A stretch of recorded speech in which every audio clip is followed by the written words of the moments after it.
Welcome. This is Radio Pras.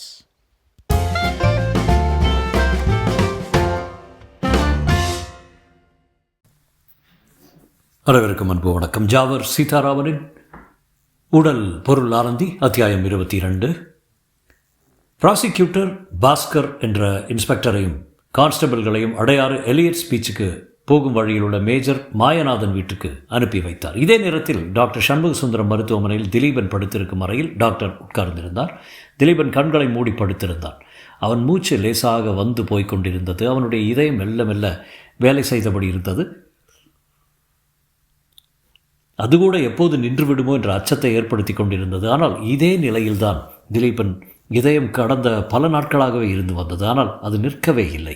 ஒவ்வொரு நாளும் சண்முகசுந்தரம் திலீபனின் மரணத்தை தான் எதிர்பார்த்து கொண்டிருந்தார். ஆனால் அது ஏற்படவில்லை. திலீபன் தேகம் குணமடையவும் இல்லை. இந்த விசித்திர நிலையை காட்டி அபிப்பிராயம் தெரிந்து கொள்ள தேர்ந்த டாக்டர் நண்பர்களை அழைத்து வந்தார். அவர்கள் திலீபனின் தேகத்தை பரிசோதித்து பார்த்துவிட்டு ஆச்சரியமே அடைந்தனர். வைத்திய படிப்புக்கே இது புரியாத புதிராக இருந்தது என்றனர். திலீபனின் அழகிய முகத்தில் தாடி வளர்ந்தபடி இருந்தது. செயற்கை முறையிலே செலுத்திய உணவு ஓரளவு ஜீர்ணிக்கப்பட்டது. ஆனால் உடல் குணமாகவில்லை. டாக்டர் சண்முகசுந்தரத்தின் நண்பரான டாக்டர் நடராஜன் ஒரு பெரிய மருத்துவ நிபுணர். அவர் படுத்திருக்கும் திலீபனை கூர்ந்து கவனித்துவிட்டு பின்வரும் திகைப்பூட்டும் வாக்கியங்களை கூறினார். பார்ப்பதற்கு இவன் உடல் அயர்ந்து படுத்திருப்பது போல தெரிந்தாலும் இது விழிப்போடு தான் இருக்கிறதுன்னு தோன்றுது. ஏதோ தக்க காரணத்தோடு தான் இவன் உடல் இந்த மயக்க நிலையில் இருக்கிறது. ஒருவேளை உடலுக்குள் இருக்கும் சக்தி எந்த நிகழ்ச்சிக்கோ யாருடைய வருகைக்கோ காத்திருக்கலாம்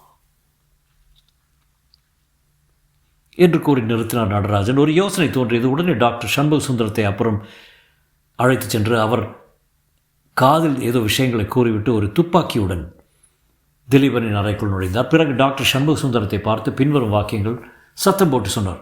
என்ன டாக்டர், எத்தனை நாள் இந்த உடலை கட்டி காக்க போகிறீங்க? இவனை இப்போதே தலையில் குறி பார்த்து சுட்டு விட்டா என்ன? மூளை சிதறிய பிறகு ஆவி எப்படி உடலில் தாங்க முடியும் என்று சொல்லிவிட்டு துப்பாக்கியை படுத்திருக்கும் தலை நோக்கி கொண்டு சென்றனர். துப்பாக்கி திலீபனின் தலையில் பட்டதுதான் தாமதம். அவன் கைகள் பாய்ந்து வந்து அதை தடுத்தன. அடுத்த வினாடி தோய்ந்து விழுந்தன. ஆனால் கண்கள் திறக்கவில்லை, உடல் அசையவில்லை. டாக்டர் சண்முகசுந்தரம் டாக்டர் நடராஜனும் ஆச்சரியமடைந்தனர். டாக்டர் நடராஜன் சண்முகசுந்தரத்தை வெளியே அழைத்து வந்து கதவை தாளிட்டு பூட்டினார். பிறகு ஒரு பேஷண்டில் ஏதோ ஒன்று இருக்குது. அது நம்ம எண்ணங்களை புரிந்து கொள்கிறது. புலன்களின் உதவி இல்லாமல் திலீப கண் கொண்டு பார்க்கவில்லை, காது கொண்டு கேட்கவும் இல்லை. ஆனால் எல்லாவற்றையும் உணர்ந்து கொள்கிறான். ஆகையால் இந்த உடல் ஆபத்தானது. உடலுக்குள் இருக்கும் அந்த அறிவு, அந்த சக்தி தான் உடலின் மூளைக்கு ஆபத்து வரக்கூடாதுன்னு பயப்படுகிறது. மூளையிடம் துப்பாக்கி போனது என் கையை தடுத்தது. இவ்வளவு சக்தி உள்ள அந்த பொருள், அதை பொருள் என்று சொல்வதா இல்லை ஒளி என்று சொல்வதா அல்லது ஆவி என்பதா ஏதோ ஒன்று. அது நினைத்தால் திலீபனின் உடலுக்கு சீக்கிரமே பலத்தை கொடுத்து அவன் எழுந்து உட்கார செய்யலாம். ஏன் அது செய்யலை என்று சொல்லிவிட்டு சிந்தத்துபடி இருந்தார். அடுத்த ஒரு யோசனை தோன்றியது. டாக்டர் சண்முகம் சுடப்பட்ட பின்ன திலீபனை தேடி யாராவது இங்கே வந்தாங்களா? யாராவது அவனை நெருங்க துடித்தார்களா என்று கேட்டார். அதற்கு டாக்டர் சண்முகசுந்தரம், ஆமாம், நான் கோர்ட்டில் சாட்சி சொல்ல போயிருக்கும்போது யாரோ ஒரு பொண்ணு திலீபன் மனைவி என்று கூறிக்கொண்டு நர்ஸ் காந்தாவிடம் வந்து பூட்டப்பட்டிருக்கும் அறைக்குள்ளே நுழைய வேண்டும்னு துடித்ததான். நர்ஸ் காந்தாவில் அனுமதிக்க மறுத்தாளாம். அப்போ அந்த பொண்ணு அறையின் சாவியை காந்தாவிடம் வந்து பறிக்க முயற்சித்தாளாம் என்று கூறினார். அப்புறம் என்ன நடந்தது டாக்டர் என்று நடராஜன் ஆவலுடன் கேட்டார். அப்புறம் திலீபனின் குரல் அறையிலிருந்து கேட்டதான். ஆனந்தி ஆனந்தி என்று அழைத்ததும் அந்த பெண் நான் ஆனந்தி அல்ல என்று சொன்னாலாம். உடனே அறையினுள்ளிருந்து வந்த திலீபன் குரல் என் உடல் பொருள் ஆவி அல்லவா என்றதான். உடனே அந்த பெண் ஓடிவிட்டலாம் என்று டாக்டர் சண்முகசுந்தரம் கூறி முடித்தார். இதை கேட்ட டாக்டர் நடராஜன், நான் நினைத்தது சரி. அன்று ஆனந்தி என்பவர் உள்ளே நுழைய முயற்சிக்கும் போது திலீபன் பேசியிருக்கான். நான் துப்பாக்கியை தலையின் பக்கம் கொண்டு போன போது கை கொண்டு தடுத்திருக்கான். மற்ற பொழுது அவன் உணர்வற்ற சவம் போல கிடக்கிறான். இதில் பெரிய மர்மம் இருக்கிறது. ஆகையால் வெளியாட்கள் யாரையும் உள்ளே அனுப்பாதீங்க. இவரை ஜாக்கிரதையாக பாதுகாத்து பாருங்க. நான் இன்னும் 1 மணி நேரத்தில் திரும்பி வர்றேன் சொல்லிவிட்டு வெளியே சென்றான். இதே சமயத்தில் இன்ஸ்பெக்டரும் சில போலீஸ் கான்ஸ்டபிளும் பூட்டப்பட்டிருக்கும் மேஜர் மாயநாதன் வீட்டினுள் நுழைந்தனர். ஒவ்வொரு அறையாக தேடினர். மேஜரோ அங்கில்லை. அந்த விசித்திர வீணையும் அங்கு காணப்படவில்லை. ஏமாற்றத்துடன் இன்ஸ்பெக்டரும் கான்ஸ்டபிள்களும் அந்த வீட்டை விட்டு வெளியேறப் போகும்போது ஒரு விஷயம் இன்ஸ்பெக்டரின் கவனத்துக்கு வந்தது. அதாவது புகையிலை எரியும் வாசனை இன்ஸ்பெக்டரின் நாசியில் பட்டது. உடனே இன்ஸ்பெக்டர் அறையின் ஒரு மூலையில் ஒரு சுருட்டு கிடப்பதை பார்த்தார். அந்த சுருட்டின் ஓரத்தில் இன்னமும் நெருப்பு லேசாக எரிந்து கொண்டிருந்தது. இன்ஸ்பெக்டருக்கு ஆச்சரியமாக இருந்தது. இன்ஸ்பெக்டரும் கான்ஸ்டபிள்களும் நுழையும் போது யாரோ அந்த அறையில் சுருட்டு பிடித்து இருக்க வேண்டும். போலீஸாரின் வருகை உணர்ந்தவுடன் அவர் சுருட்டை வீசி எறிந்துவிட்டு மறைந்திருக்க வேண்டும். பூட்டியிருந்த வீட்டில் எப்படி யாரும் நுழைந்திருக்க முடியும்? மறுப்பு எப்படி வெளியேறி இருக்க முடியும்? மறுபடி வீணையை எடுத்துக்கொண்டு எப்படி போயிருக்க முடியும்? போன முறை வந்தபோது வீணை அங்கு இருந்ததை அவர் பார்த்திருந்தார். ஆனால் இப்போது இன்ஸ்பெக்டர் அதற்கு அவ்வளோ மதிப்பு தரவில்லை. மறுமுறை அந்த வீட்டின் ஒவ்வொரு பகுதியையும் சோதனையிட்டார். ரகசியமான மறைவிடங்களோ ரகசிய பாதைகளோ இருக்க நியாயமில்லை. பூட்டிய வீட்டுக்குள் ஒரு முறை வந்தவர்கள் மறுமுறையும் வரலாம் என்று நினைத்தார். அந்த வீட்டுக்கு சாதாரண உடையோடு இருப்பவரை காவல் போடுவது தான் சரி என்று முடிவுக்கு வந்தார். அந்த முடிவின்படி அனுபவம் நிறைந்த 2 கான்ஸ்டபிள்களை அந்த வீட்டை கண்காணிக்கும்படி ஏற்பாடு செய்தார். ஒருவர் வெளியே இருந்து கண்காணிப்பது என்றும் மற்றவர் உட்புறம் இருந்து கவனிப்பது என்றும் முடிவு செய்யப்பட்டது. மேஜர் மாயநாதன் வீட்டில் போலீசார் வேட்டையாடி கொண்டிருக்கும் போதே சென்னை தெருவிலே மேஜர் மாயநாதன் ஆனந்தி என்ற பெண்ணை தேடிக்கொண்டிருந்தார். எழும்பூர் ஸ்டேஷனில் ரயில் ஏறி தாம்பரம் சென்று விட்டால் நிம்மதி கிடைக்கும் என்று நினைத்து அவசர அவசரமாக தாம்பரம் செல்லும் எலக்ட்ரிக் வண்டியில் ஏறினாள் ஆனந்தி. மணி காலை 5. அந்த மின்சார வண்டியின் முதலாவது வகுப்பில் ஏறி ஒரு மூலையில் அமர்ந்தாள். பகல் பூராவும் இரவு பூராவும் பகுதியும் நடந்து நடந்து ஓடி ஓடி களைத்து போனதால் நகரும் ரயில் வண்டியிலாவது நாம் தொடர மாட்டோம், தொடரப்பட மாட்டோம் என்ற நிம்மதியில் கண்களை மூடினாள். உடலின் உழைப்பிற்கும் ஒரு எல்லை உண்டல்லவா? அவள் எங்கு போய் மறைந்தாலும் மேஜர் அங்கு வந்து விடுகிறாள். இத்தனை காலமும் அவள் நகர்ந்து கொண்டே இருப்பதால் தான் அவரிடமிருந்து தப்ப முடிந்திருக்கிறது. எலக்ட்ரிக் வண்டியில் பல முறை ஏறி எழும்பூருக்கும் பீச்சுக்கும் இடையே குறுக்கும் நெடுக்குமாக சென்றிருக்கிறாள். அவள் கையில் இருந்த சிறிதளவு பணமும் தீர்ந்துவிட்டது. இனி என்ன செய்வது? போலீஸ் நாயின் மோப்பத்திலிருந்து தப்பலாம். ஆனால் மேஜரிடமிருந்து எப்படி தப்புவது? மேஜரோ என் மனத்தை தொடர்ந்து அதன் மூலமாக என்னை தொடர்கிறார். நான் எந்த இடத்திற்கு போக வேண்டும் என்று நினைக்கிறேனோ அங்கு அவர் எனக்கு முன்பே வருகிறார். போகும் இடங்களை பற்றி சிந்திக்காமலே பல இடங்கள் சுற்றுவதால் தான் இதுவரை அவரிடமிருந்து தப்ப முடிந்தது. சிந்தாதிரிப்பேட்டை போக வேண்டும் என்றால் மயிலாப்பூர் நினைத்துக் கொள்கிறேன். இம்மாதிரி சுற்றுவதற்கு ஒரு முடிவு வேண்டும் அல்லவா என்று நினைத்தாள். நினைத்தபடியே களைப்பின் மிகுதியான கண்களை மூடினால் விடாமல் தொடர்ந்து தெரிந்ததால் உடல் அயர்ந்த தூக்கத்தை தந்தது. ஓரளவு இளைப்பாறியதால் ஆனந்தியின் உடலுக்கு புது உணர்வும் உற்சாகமும் ஏற்பட்டன. இன்னும் சில மணிகள்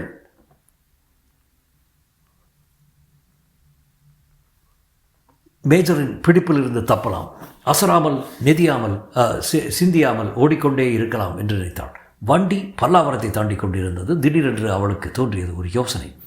இப்படி ஓடிக்கொண்டே இருக்க முடியாது. ஊரை விட்டு ஓடலாம், ஆளை விட்டு ஓடலாம். நம் மனத்தை விட்டு நாம் இப்படி ஓடுவது? மனத்தை விட்டு ஓடாத வரையில் மேஜரிடமிருந்து தப்ப வழியில்லை. ஆகையால் போலீஸாரிடம் சரணடைந்து லாக்கப்பில் செல்வதுதான் சரி என்று நினைத்தாள். இவ்வாறு நினைத்து முடித்த மறுகணமே அந்த மின்சார வண்டியின் கடகட சத்தத்தை இடையே ஒரு புது ஒலி கிளம்பியது. அது ஒரு வீணையின் நாதம். அந்த வீணையின் நாதத்தை கேட்டதும் ஆனந்தியின் முகம் கலவரம் அடைந்தது. அவள் மரணத்தை பார்த்தவள் போல கண்கள் அகல விரித்து எதிரை நோக்கினால் தனிமை நிறைந்த அந்த முதலாவது வகுப்பு வண்டியில் மேஜர் மாயநாதன் வீணை வாசித்துக் கொண்டிருந்தார். அவர் கண்கள் ஆனந்தியை விரைத்து பார்த்தபடி இருந்தன. ஆனந்தி மெல்ல எழுந்து மேஜரை நோக்கி நடந்தாள். அவள் அந்த அங்கு அசைவுகளில் இப்போது முழு சுய உணர்வு இல்லை. பொம்மை போல நடந்தால். மேஜர் அவளை பார்த்து சிரித்தார். ஆனந்தே, பாவம், வெகு தூரம் ஓடி ஓடி களைச்சிட்டேன். அமைதியான நிம்மதியான இடத்துக்கு செல்வோம் என்றார்.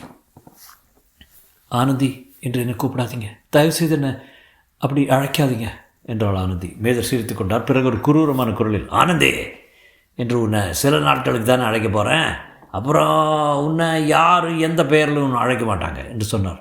உன்னை என்ற வார்த்தையை அழுத்தியும் சொன்னார். ஐயோ என்று அலறினாள் ஆனந்தி. அந்த அலறல் ஆண் குரலா பெண் குரலா என்று சொல்ல முடியாதவாறு இருந்தது. உடனே ஆனந்தி, அடையார் வீட்டுக்கா என்றாள். மேஜர் ஒரு புன்சிரிப்புடன், அடையார் வீடு போலீஸாருடைய இப்போது இருக்கு, நாம் வேறு இடம் செல்கிறோம் என்றார். ரயில் வண்டி தாம்பரம் வந்து நின்றது. மேஜரும் ஆனந்தியும் ரயில் விட்டு இறங்கி தியாகராய நகர் செல்லும் வண்டியில் ஏறினார்கள். ஆனந்தி எந்தவித மறுப்பும் இல்லாமல் மேஜரை தொடர்ந்தாள். அத்தியாயம் 23. அதிகாலை வேளையிலே கையிலே வீணையோடு திடீரென்று தோன்றிய மேஜர் ஆனந்தியை அழைத்து கொண்டு மறைந்தார். அவருக்காக அடையாறில் காத்து அழுத்து போயினர் போலீசார். மறுநாள் கோர்ட்டில் ராமநாதன் வழக்கு ரகசிய விசாரணை தொடங்கியதும் ஜட்ஜ் மணிவாசகம் ப்ராசிக்யூட்டரை பார்த்து போலீஸ் இன்ஸ்பெக்டரை அழைக்கும்படி கூறினார். இன்ஸ்பெக்டர் இரவு தான் பூட்டப்பட்ட மேஜர் வீட்டுக்கு சென்றதாகவும் அங்கு யாரும் இல்லை என்றும் கூறினார். ஜட்ஜ் மணிவாசகம், அந்த வீணையை கொண்டு வந்திருக்கீங்களா என்று கேட்டார். அதற்கு இன்ஸ்பெக்டர், அந்த வீணையும் முதல் தடவை சோதனை போடும்போது அங்கே இருந்தது, ஆனால் இப்போ இல்லைங்க என்றார். உடனே ப்ராசிக்யூட்டர், கௌரவிக்க நீதிபதி அவர்களே, அந்த வீணை அவ்வளவு முக்கியம் என்று கருதுகிறீர்களா என்று கேட்டார். ஜட்ஜ் சிரித்தபடி, இதுவரை நாம் படித்த திலீபன் டைரி கூறும் கதைப்படி மேஜர் மாயநாதன் குடும்பத்தில் அவர் ஆனந்தி அந்த வீணை மூன்றுமே முக்கியமான நபர்களாக தெரியவில்லையா என்று கேட்டார். அப்போது ராமநாதன் வீணை பற்றி ஏதோ கூற வாயெடுக்க ஜட்ஜ் மணிவாசகம் அவனை சைகை செய்து தடுத்தார். பிறகு ஜட்ஜ், ராமநாதன் விசாரணைப்படி திலீபன் டைரியை விட்ட இடத்திலிருந்து தொடர்ந்து படிப்போம் என்றார். அதை கேட்ட ராமநாதன் மறுபடியும் ஆத்திரத்தோடு குறுக்கிட்டு, கௌரவிக்க நீதிபதி அவர்களே, எப்படியாவது அந்த ஆனந்தி மேஜர் அந்த வீணை மூன்றையும் போலீஸார் தேடி பிடித்தாக வேண்டும், அதனால் எவ்வளவோ தீமைகளை தடுக்கலாம் என்று சொன்னார். ஜட்ஜ் மணிவாசகம் அவனை முறைத்து பார்த்தார். அதே போல் ப்ராசிக்யூட்டரும் ராமநாதன் தரப்பு வக்கீலும் ராமநாதனை முறைத்து பார்த்தனர். விசாரணைக்கு கொண்டு வரப்பட்டிருக்கும் ஒரு கைதி நீதிபதிக்கு அவருடைய கடமைகள் பற்றி ஆலோசனை சொல்வது தவறு என்பதை உடனே உணர்ந்தார் ராமநாதன். உடனே மன்னிப்பு கோருவது போன்ற முகபாவத்தோடு ராமநாதன் தலையை கவிழ்த்து கொண்டார். நீதிபதி அவர் முகத்தில் இருந்த கடுகடுப்பு மறைந்தது. நீதிபதி ஒரு வினாடி யோசித்தார். தன் கை நகத்தை ஒரு முறை லேசாக கடித்து துப்பினார். உடனே ப்ராசிக்யூட்டரை பார்த்தார். அவரிடம், இந்த வழக்கே ஒரு விசித்திரமான வழக்காக இருக்குது. இதில் வரும் சாட்சியங்களை இதர சாட்சியங்கள்னு அனுசரணை இல்லாமல் ஒப்புக்கொள்வது கடினம். ஆகையால் போலீஸார் எல்லா போலீஸ் ஸ்டேஷன்களையும் அலர்ட் செய்தாவது மேஜரு ஆனந்தி அந்த வீணை மூன்றையும் எப்படியாவது கண்டுபிடிக்க வேண்டும் என்று கூறி முடித்தார். இன்ஸ்பெக்டரும் ஆக வேண்டிய காரியங்களை செய்வதாக கூறிவிட்டு வெளியேறும்போது மறுபடியும் ராமநாதன் குறுக்கிட்டான். கௌரவமிக்க நீதிபதி அவர்களே, திலீபன் வைக்கப்பட்டிருக்க ஆஸ்பத்திரியில் மேஜர் நுழையாதபடி பார்த்துக்கொள்ள வேண்டும். ஆஸ்பத்திரியின் போலீஸ் பாதுகாப்பு இருக்க வேண்டும். தயவு செய்து அதை உடனே கவனிங்க அழுத்தமாக சொன்னார். நீதிபதியின் முகம் ஆத்திரத்தால் சிவந்தது. தன் ஆத்திரத்தை அடக்கிக் கொண்டு, நீதிமன்றத்தின் கடமைகளை பற்றி ஒரு கைதியிடம் கற்றுக்கொள்ளும் தேவை நீதிமன்றத்துக்கு இன்னும் அழைப்படவில்லை, இனிமேல் ஏற்படாது என்று கூறிவிட்டு திலீபன் டைரியை இதுவரை உறக்கப்படித்து வந்த பெஞ்ச் கிளார்க்கை நோக்கினார். அந்த கிளார்க் டைரியை எடுத்து தனக்கென்றே உரித்தான வெண்கல நாதத்தோடு படிக்க ஆரம்பித்தார். டைரியை மேற்கொண்டு படிக்க ஆரம்பிக்கும் முன் எந்த இடத்தில் நிறுத்தினோம் என்பதை பற்றி சுருக்கம் தந்தார். சென்னை சென்ட்ரல் ஸ்டேஷனை விட்டு இறங்கியது. டாக்ஸியில் செல்லும்போது திலீபனை தாண்டி சென்ற டாக்ஸியில் ஆனந்தி இருப்பதை பார்த்த திலீபன் கலவரம் அடைந்தான் என்று கூறிவிட்டு திலீபன் டைரியை பெஞ்ச் கிளர்க் மறுபடியும் தொடர்ந்து படிக்கலானார். எவ்வளவோ மன நிம்மதியோடும் சென்னைக்கு திரும்பிய நான் ஆனந்தியின் முகத்தை பார்த்தபோது மறுபடியும் கவலை அடைந்தேன். எனக்கு ஏற்பட்ட விசித்திரமான வேதனை தரும் அனுபவங்கள் எல்லாம் திருச்சியிலும் உதவமண்டலத்தில் தான் ஏற்பட்டன.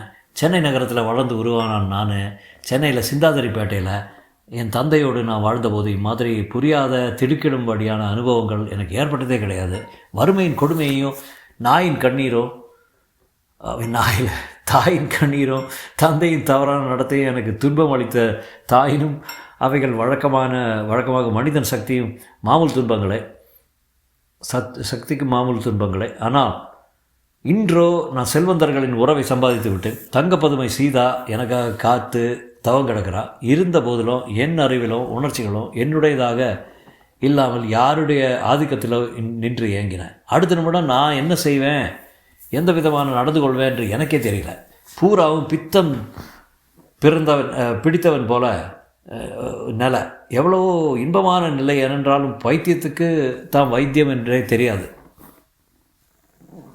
வாழும் உலகமே வேறு.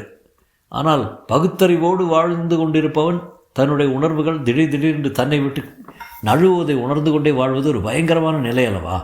ஸ்டீவன்சன் எழுதிய டாக்டர் ஜெக்கில் அண்ட் மிஸ்டர் ஹைட் என்ற நாவலில் வரும் டாக்டர் ஜெக்கில் என்பவர் எப்போது உருவம் மாறி பண்பில் மிருகமாக அரக்கனாக மாறுவார் என்பது அவருக்கே தெரியாது. உருமாறிய நிலையில் அவர் என்ன செய்வார் என்பதும் அவருக்கு தெரியும். ஆனால் அந்த மாற்றத்தை தடுக்க அவரால் முடியாது. அந்த டாக்டர் ஜெக்கிலின் மனம் எப்படி தவித்ததோ அவ்வாறு தவித்தேன் நான். உடல் என்ற சொந்த வீட்டை யாரோ ஒரு முன்பின் தெரியாத ஒருவனுக்கு குடக்கூலிக்கு விட்டுவிட்டு அதே வீட்டில் சிறிய அறையில் சிறை வைக்கப்பட்டு வாழ்பவனைப் போல இருந்தது என்னுடைய நிலை. இவ்வாறு கலங்கிய மனத்தோடு தியாகராய நகரில் உள்ள ஒதுக்குப்புறமான பங்களாவை அடைத்தேன். என் வருகையை சற்றும் எதிர்பாராத ராமலிங்கமும் என் தாயும் ஆச்சரியமடைந்தனர். ராமநாதன் இல்லாமல் தனியாக வந்த என்னை பார்க்க ராமலிங்கம் கலவரம் அடைத்தார். எனக்கும் ராமநாதுக்கும் ஏதாவது சச்சரவு ஏற்பட்டிருக்குமோ, அதன் காரணமாக நான் திடீரென்று உதகமண்டலத்தை விட்டு புறப்பட்டு வந்திருப்பேன் என்று நினைத்தாரோ என்னவோ. ராமலிங்கம் என்னை ஒரு விதமாக பார்த்தார். உதகமண்டலத்துக்கு நான் இது வரைக்கும் சென்றதில்லை, அதனால் குளிர் இன்னும் ஒத்துக்கவில்லை, அதனால் உடனே புறப்பட்டு வந்துட்டேன். ராமநாதன் இன்னும் சில நாட்களில் வருவான் என்ற ஒரு பொய்யை சொல்லி வைத்தேன். ராமலிங்கம் முதலில் நம்பவில்லை. அன்று பிற்பகல் ராமநாதன் அவரோடு டெலிஃபோன் மூலம் பேசிய பிறகுதான் ராமலிங்கம் ஓரளவு அமைதி அடைந்தார். சீதாவுக்கு நான் திரும்பியதில் எல்லை இல்லாத மகிழ்ச்சி என்பது அவள் முகமே வெளிப்படுத்தியது. ஆனால் சீதா தனிமையில் என்னை நெருங்கி பேசவோ என்னோடு பழகவோ சந்தர்ப்பங்களை ஏற்படுத்தி கொள்ளவே இல்லை. எப்போதும் தன் தாயோடு அமர்ந்து முடியிருந்தான். நானோ ஒவ்வொரு நிமிடத்தையும் சீதாவோடு கழிக்க துடித்தேன். உதகமண்டலத்தில் நான் இழந்த சித்தத்தை திரும்ப பெற சீதா தான் சரியான மருந்து என்று நினைத்தேன். ஆனால் சீதாவோ நாணத்தோடு என்னை விட்டு ஒதுங்கி சென்றாள். கல்யாணம் தான் சீக்கிரமே நிகழப்போகிறதே, அதற்குள் என்ன அவசரம் என்று நினைத்தால் வரும். சீதாவுக்கு என்னுடைய உண்மை நிலை தெரியவில்லை. சீதாவின் அன்பு, சீதாவின் நினைவு, சீதாவினால் ஏற்படும் இன்ப உணர்ச்சிகள், இவைகளெல்லாம் என் மனத்தை நிரப்ப துடித்தேன். என் மனத்தை காலியாக வைத்திருந்தால் அதில் வேறு நினைவுகள், பிடிப்புகள் நுழைந்து என்னை எங்காவது இழுத்து சென்று விட்டால் என்ற பயம் எனக்கு இருந்தது. சென்னைக்கு வந்த பின்பும் எனக்கு இரவு வேளைகளில் பலவித பொருத்தமில்லாத கனவுகளும் பிரமை தோற்றங்களும் ஏற்படுத்தி கொண்டே இருந்தன. தினமும் உடலை வருத்தி தேகப்பயிற்சி செய்து உடலுக்கு களைப்பை ஏற்படுத்தி அந்த களைப்பில் அயர்ந்து தூங்கினேன். அற்புதமான இலக்கிய புத்தகங்களை படித்து சொல் நயத்திலும் பொருள் நயத்திலும் மனத்தை ஈடுபடுத்தி கொண்டேன். நான் என்ன செய்தும் சொல்லுக்கு அடங்கா பிள்ளை போல என் மனம் எங்கோ திரிய முயலுவதை உணர்த்தேன். மனத்தை கட்டுப்படுத்தும் முறைகளை பற்றி சூத்திர நூல் வகைகளை படித்தேன். சத்வ உணவுதான் சித்தத்தை ஒரு நிலைப்படுத்தும் என்பதை பற்றி உணர்ந்ததும் என் உணவையும் குறைத்தேன்.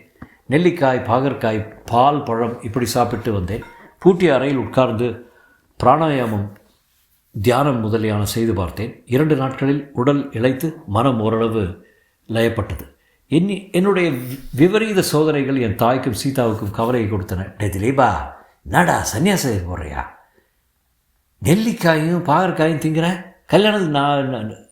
கல்யாணம் காத்து கிடக்கு, நீயே மூக்க பிடிச்சிட்டு ரூமுக்குள்ளே உட்கார்ந்துருந்தா என்னடா அர்த்தம் என்று கூறும் என் அம்மாவிடம் என் நினைவுகளோடு நான் போராடி கொண்டு இருக்கிறேன் என்று எப்படி சொல்வது? எனக்கே சரியாக விளங்காத என் நிலையை என் தாய்க்கு எப்படி விளக்குவது? சீதா மட்டும் என்னிடம் சகஜமாக பழகியிருந்தால் சீதாவிடம் தான் நான் எப்படி மேஜர் மாயநாதனை பற்றி சொல்வது, ஆனந்தியின் சந்திப்பை பற்றி சொல்வது? அவள் காதல் உள்ளத்தில் பொறாமை உணர்ச்சி இல்லாமல் அவள் இருக்கும். இதை சொல்லி இன்னும் ஏதாவது விபரீதங்கள் நிகழ்ந்துவிட்டால் என்னுடைய நடத்தையை பற்றிய சந்தேகங்கள் கல்யாணத்துக்கு முன்னால் நானே என் எதிர்கால மனைவியிடம் ஏற்படுத்துவதா? பதஞ்சலி யோக சூத்திர வழிப்படி நான் வாழ்ந்தபோது எனக்கு ஓரளவு அமைதி கிடைத்தது. ஆனால் தாயின் வற்புறுத்தின் பேரில் என் உணவு திட்டத்தை நான் மாற்றிக்கொள்ள வேண்டியிருந்தது. காலையில் வெண்ணெய், தயிர், மிளகாய் பொடியுடன் இட்லி சாப்பிட ஆரம்பித்தேன். சீதா மிக குதூகலத்தோடு எனக்கு பரிமாறினால். நடுப்பகல் 5 வித காய்கறிகளுடன் சாப்பாடு. மாலை பாதாம் அல்வாவோட டிஃபன். உணவில் ஏற்பட்ட திடீர் மாறுதலின் போது எனக்கு மனத்துக்கும் உணவுக்கும் உள்ள தொடர்பு விளங்கியது. பால், நெல்லிக்காயோடு வாழ்ந்தபோது என் மனம் அலை ஓய்ந்து போன ஆழமான கடல் போல சலனமில்லாமல் இருந்தது. காரசாரமாக உணவு உடலில் சேர்ந்த பிறகு என் எண்ணங்களை மாறின. சீதாவை பார்க்கும்போதெல்லாம் எனக்கு அவளை இறுக்கி அணைக்க வேண்டும் என்ற அசுரத்தனமான ஆசை ஏற்பட்டது. அவளது ஒவ்வொரு அங்க அசைவும் என்னுடைய உள்ளத்தில் ஒரு எரிமலையை வெடிக்க செய்தது. முன்பெல்லாம் அவளிடம் எனக்கு பரிவு உண்டு, ஒருவித இரக்கம் உண்டு, அதோடு அவள் மீது ஒரு ஆசையும் உண்டு. இப்போது எனக்கு ஆசை மட்டும்தான் மிஞ்சியது. அதுவும் எப்படிப்பட்ட ஆசை! அவளுடைய பளபளப்பான உடலை முரட்டுத்தனமாக அடைந்து துன்புறுத்த வேண்டும் என்ற ஆசை. காதலில் ஆசையும் உண்டு, இரக்கமும் உண்டு. காமத்தில் இரக்கத்திற்கு இடமே கிடையாது, வெறும் ஆசை வரிதான் உண்டு என்பதை உணர்ந்தேன். வெறி அல்லது அசுரத்தனமோ எப்படி இருந்த போதிலும் சீதா அருகில் இருக்கும்போது எனக்கு குழப்பமில்லை. ஆனந்தி, மேஜரை பற்றி நினைவே ஏற்படவில்லை. சீதா இருக்கும் இடத்தில் எந்த அசுத்தமான சந்திப்பு சந்திப்பும் என்னை நெருங்காது என்ற துணிவு எனக்கு ஏற்பட்டது. இந்த உண்மையை நிரூபிப்பது போல ஒரு சம்பவம் நிகழ்த்தது. கிருத்திகை அன்று என் தாய் சீதா நான் மூவரும் சென்னையில் கந்தசாமி கோவிலுக்கு சென்றோம். முருகன் சன்னதியில் அந்த கந்த கோட்டத்துக்குள் தான் அந்த கந்த சஷ்டி கவசத்தை உருக்கமாக படித்தேன். கந்த சஷ்டி கவசம் நோய்கள், தேக நோய்கள், பில்லி, சூன்யம் போன்ற தொந்தரவுகளை போக்கும் பெரிய மந்திரம் என்று சிந்தாதிரிப்பேட்டையில் ஒரு பெரியவர் சொல்ல கேட்டிருக்கிறேன். இம்மாதிரி விஷயங்களில் நம்பிக்கை அதிகம் இல்லாதவனாயினும் உதகமண்டலத்தில் ஏற்பட்ட அனுபவத்துக்கு பிறகும் தினசரி இரவுந்தோறும் கனவுகளாலும் கலங்கி போயிருந்த எனக்கு எந்தவித நம்பிக்கையும் தன்னம்பிக்கையும் ஆகவே இருந்தது. கந்தசாமி கோயிலில் அர்ச்சனையை முடித்துவிட்டு நானும் சீதாவும் எங்கள் காரை நிறுத்தி இருக்கும் இடத்தை நோக்கி நடந்து வந்தோம். கார் நிறுத்தியிருந்த இடத்தை ஒட்டியபடி ஒரு சிறு வளையல் கடை இருந்தது. அந்த கடை முன்னால் பெண்கள் சிலர் நின்று கொண்டு சௌரி வாங்கியபடி இருந்தனர். அந்த பெண்கள் குழுவில் சற்று உயரமாகவும் வெளுப்பாக ஒரு பெண் நின்று கொண்டிருந்தாள். அவள் சட்டென திரும்பி என்னையும் சீதாவையும் பார்த்தாள். நான் அப்படியே திகைத்து நின்றேன். அதே வெளுத்த முகம், கருத்த கண்கள், இரத்தச் சிவப்பான உதடுகள். ஆம், ஆனந்தி நின்று எங்களை கவனித்துக் கொண்டிருந்தாள். தொடரும்.